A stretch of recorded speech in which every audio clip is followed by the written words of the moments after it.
Just as the tobacco companies were held responsible for the carnage and health-related issues, so it is that those who provide the guns for those that pull the triggers must be held accountable as well. We are a bad dream to the gun industry. We're breaking new legal ground here using product liability laws against the gun industry.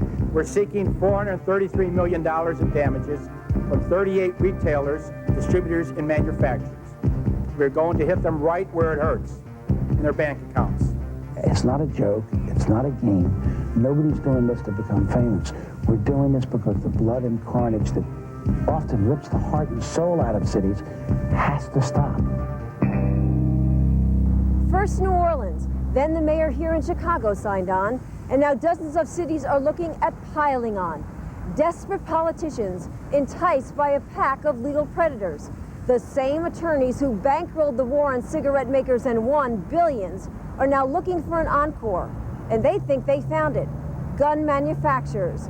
This is a story the networks aren't telling you, the true story behind the conspiracy to destroy America's firearms industry and the Second Amendment.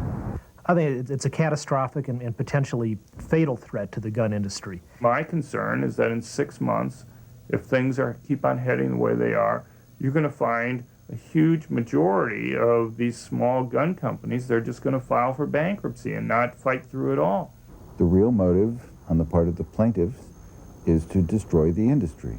Leading academic authorities who have dedicated their careers to proving that gun owners and the industry are not social pariahs. Chicago Mayor Richard Daley is going after the gun industry. And alarmed by the headlines, but admit they're not surprised. They saw it coming. They're just not convinced the industry did.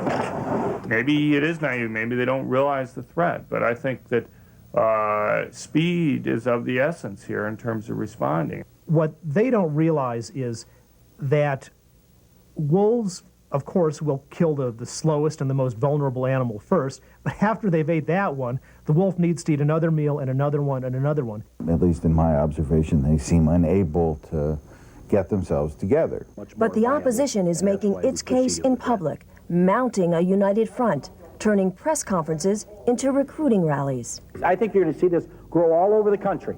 I think cities, I think counties, I think police chiefs are going to get behind all types of lawsuits.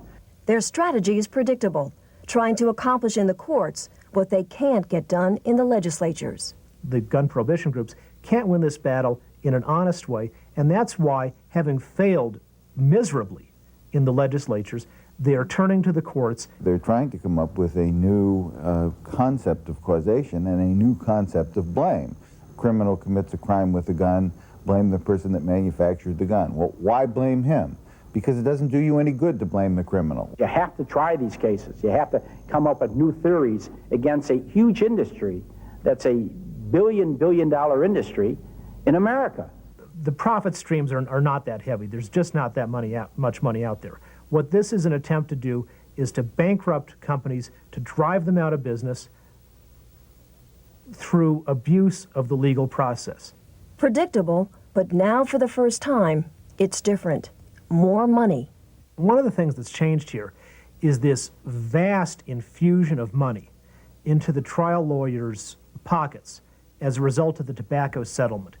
Gives them the ability to fight very long wars. And more cities are lining up. There will be a lot of lawsuits, different types of lawsuits that I'm encouraging mayors and police chiefs within their own jurisdiction to try. Plus a conspiracy of powerful politicians proclaiming social progress with dollar signs in their eyes. Lawyers hungry for their next kill, cheered on by an anti-gun lobby that profits from them all. They can lose again and again and again and again and come back still another time. And coordinating this conspiracy, legal heavyweights like Wendell Gauthier, who led the fight against the tobacco industry. And joining him as co-counsel on the New Orleans gun industry lawsuit, Dennis Hennigan of Handgun Control. No doubt looking for a PR boost and an infusion of cash.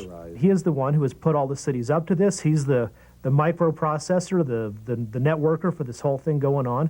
A war chest and a strategy that can't go unmatched. Now is the time for the gun industry to get politically active as it never has before. Because if it doesn't, the costs of mounting a legal defense, even if that defense is ultimately successful, can be crippling, if not deadly. Like a pack of jackals, these legal vultures plan to take turns, change tactics, and doggedly grind on until one company after another gives up, exhausted and spent.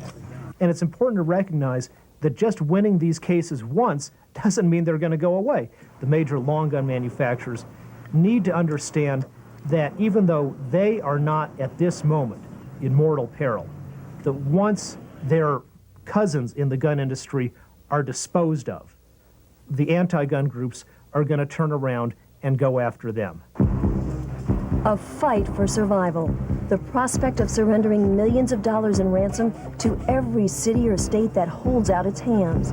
A threat to the rights of all individuals. An urgent industry response needed to stop the flood of lethal litigation now facing the innocent. The Second Amendment is at stake, and the gun business has a sacred obligation to do its part as a defender of this right. I think the industry's in a very bad fix right now, and I think they need to move quickly.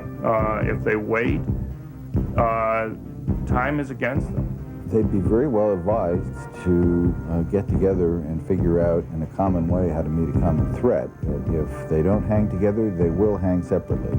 I think the message is you are in mortal peril. You are like a cancer patient who has cancer detected in early stage. If you take aggressive action, you can cut this cancer out.